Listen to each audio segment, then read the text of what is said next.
What am I doing with my life? Big matcha lattes require a big ratio, so I want to show you how to do it.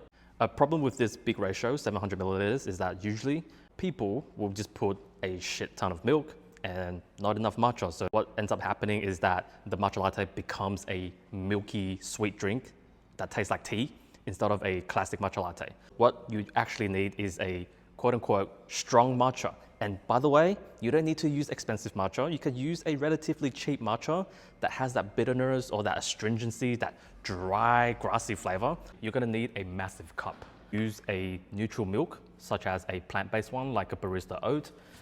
Ideally, you wanna go for a milk that is barista edition, because barista edition will have higher fat and higher protein content that will make your matcha drinks very frothy and delicious. So why are we only using milk? The reason for that is because if you start adding water into the milk right now, it will dilute your drink further, even more.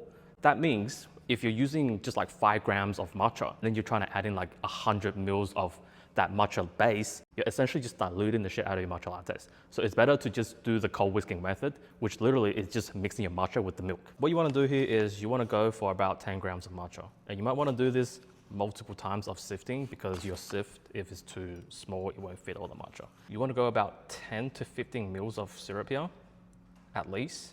Sift more matcha in here, so it's about 10 grams.